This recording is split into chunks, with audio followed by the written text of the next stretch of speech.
Hello there, World of Tankers. Welcome to the channel. Hopefully all of you are doing well out there. I'm, of course, your host, World of Blitz, and in today's video, we're going to be talking about the KV-5 in World of Tanks Blitz. Now, this is the almighty beast that's been in the game for many, many years now, and it has once again come into the stores today for the price tag of 5,500 gold. Now, not only can you get your hands on this tank, but it comes with a camouflage, fully equipped 500,000 credits, 20 times 5 boosters, and 30 days of premium. So it's a pretty impactful bundle, but the real question is it worth it to get your hands on this tank, or should it go back down to the pits of wargaming where it came from? So the KV-5 is a beast. It is just a massive tank, and it weighs over 100 tons, which is very, very heavy. Now, I do know that the KV-4 is actually a super heavy tank as well. A lot of people don't realize, but I think the KV-4 actually weighs more than the KV-5, if I'm not mistaken. In fact, if we take a look, as you can see, it weighs 106 tons.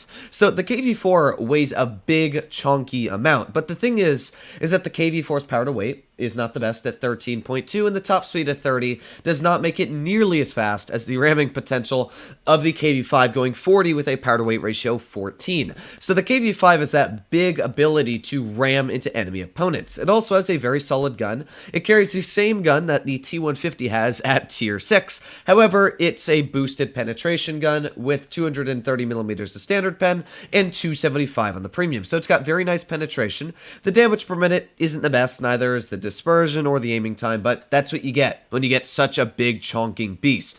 So in today's video, we're going to be doing a full down review on the tank, and hopefully you're going to enjoy it. So as always, if you do, please consider smashing that subscribe button down below, as it helps out the channel a crazy amount. Now, I do personally love the KV-5. While I don't necessarily play it a lot, it's just a fun tank to play. And that's one thing I always say about Blitz, is if it's a fun vehicle, then I'll more than enough, talk about it a lot higher than I will a vehicle that's just necessarily overpowered. Like the Carnarvon Action 10.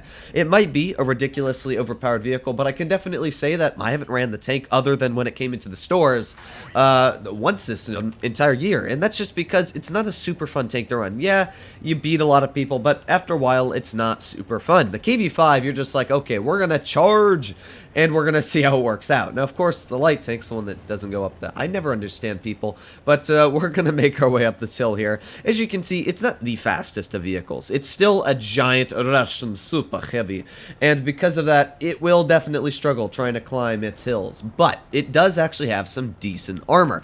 It's not necessarily the thickest. It's not going to bounce every shell. However, it's very weird on the armor because the sides and the rear are really thick. It's kind of like, oh, poor guy. But the sides and the rear are very, very thick, and the frontal armor as well is moderately thick. But it's not like, it's going to ricochet tank destroyer shells. It's like maybe 220 thick on the front, so it's weird on the overall thickness. Now, it looks like the enemy team is pushing in the town. I really have no clue what either team is doing. We got the IS-5 down at the bottom of the hill. There's the AT-15, so yeah, it looks like the enemy team is actually pushing down. Big shell into that AT-15. We're in fact just going to drive straight into pain time.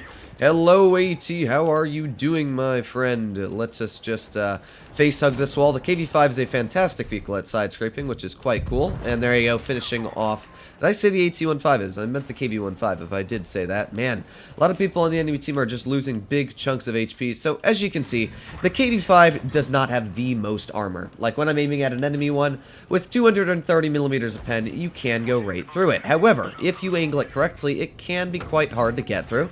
And as you can see, the enemy KV is just bouncing me over and over and over because, of course, I'm angling it correctly.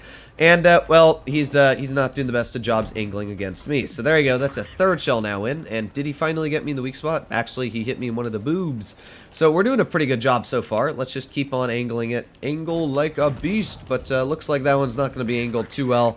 But as it is, we're already easily beating this guy. 1,800 hit points dragged up on our score already. Let's just keep wiggling this HP. No, I see how it is. I think he's definitely figured it out. But as you can see, it's definitely not the strongest of armor profiles. It definitely struggles on certain spots. And that's one thing that's always going to be true about the KV-5, is it doesn't have the strongest armor. However, let's just first of all aim right at that weak spot. it's still a fun vehicle, and that's what I love about it, is that you saw there, we still won the encounter. It took him a little bit of time to figure out where our weak spots were, and in that amount of time, we've been able to pick up 2,400 damage, which is quite a bit. This thing is over 2,000 hit points, which is a retarded amount. So really, I think the vehicle is such a fun tank in general, and now let's come over to T-54 E2 Shark. Come on, Rammy Spammy! Yes, there's a nice 120 hit points on our pallet, and let's give him another little ram. So this was a pretty good game. 3,017 damage plus the ram. So that was over 3,000 damage we picked up this game. We did our job, and of course helped out the team quite a bit. So that was the first game for the KV-5, and you could definitely see that it definitely does its job. Well, it doesn't have the most damage per minute if you penetrate your shells, as you can see I did. If you know how to position it, how to angle it, you will get a lot of bounces. However, not all things are great for the KV-5, because you'll notice with only about 230 millimeters of pen, I was easily able to cut through the enemy KV-5 side armor, his frontal turret armor, and even the boobs on the front. It does have a lot of issues, and the biggest issue I find is just power creep. When the KV-5 first came into the game, it was strong, because most vehicles at tier 8 only had about 175 base pen and about 220 premium, but now those values are kind of swapped. Now most tier 8s carry about 220 base pen and like 260 premium, which means that the armor on the KV-5, since it's never changed ever, is kind of becoming ineffective in the current meta of Blitz, and I do feel that this tank needs a buff. Wargaming constantly sells it, like maybe once every couple months, and it is a fun tank, don't get me wrong, but it will struggle immensely against tier 9 opponents or tier 8s like the Emil 1, but we're going to try our best here and see how it does perform. So, yeah, let's do the best. And I will say, if my voice sounds a little bit dead today, it's because I've just woke up and I have not had my glass of iced tea yet. But, this M6, a little bit overexposing its side armor there, I'll tell you that. We've done a decent job as it is, though. And, ooh, can't penetrate through that at all. A little bit of a shame there, but there we go. Side of the Tiger 2, aiming and fire. Little low, it looks like. And as you can see, it looks like he just tapped the premium shell right through the lower plate. As I said, the armor on this tank, it's strong, but it struggles. It's one thing that's always been a little issue with this vehicle, is just that armor. So, ooh, we are getting shot at, I can tell you that, but I'm not actually able to detect them. But a lot of bounces on this tank's frontal armor. As you can see, it does do a good job bouncing shells every now and then. So, I'm gonna try and maybe push on this enemy a mill. It looks like he's getting a little bit feisty. There's the IS-3. There's a nice tap into him for 300. I do like the aiming time on this tank. It's something that I've always liked, is that it's got a big punchy alpha, but is well suited with a good aiming time. So we got that Tiger pulled out right out in the open, and because of that, nice little tap into his side armor. Another 300 damaging shell there. I'm going to actually pull out and see if we can get some shells into the enemy a mill. I don't know if the enemy IS-3 is going to try and tap me. Oh, actually looks like he is. There's a nice tracking shell into him.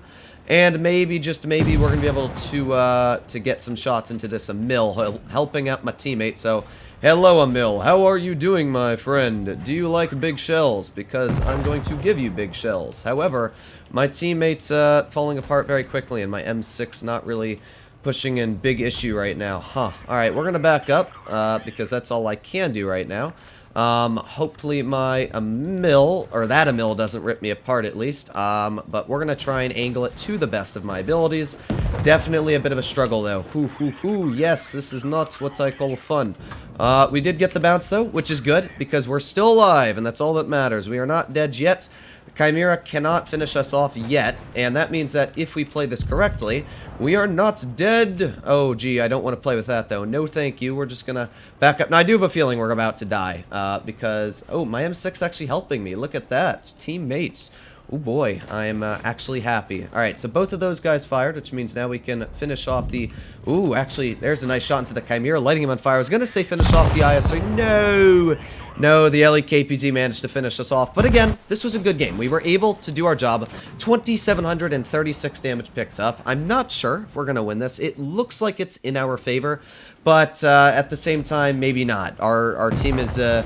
yeah, they're getting quite low on the hit points. But, as you saw in this game, the KV-5 bounced a lot of shells again. When you take a look at that front plate, we bounced a 640 Alpha from, that would be... Well, it actually does 640 on their team.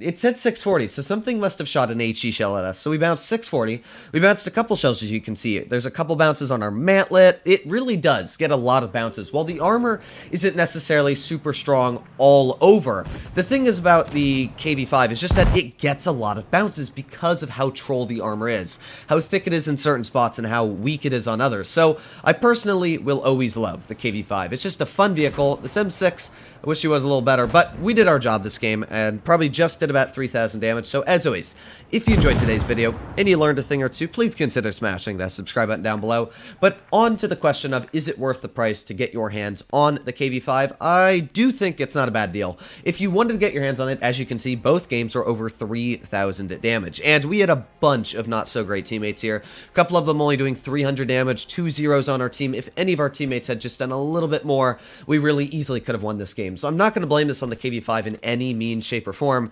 And as you can see, we earned a very nice beefy amount of credits there, 65,000. So the KV-5's good, earns good credits, and I actually think it's worth the price. So hopefully you enjoyed today's video.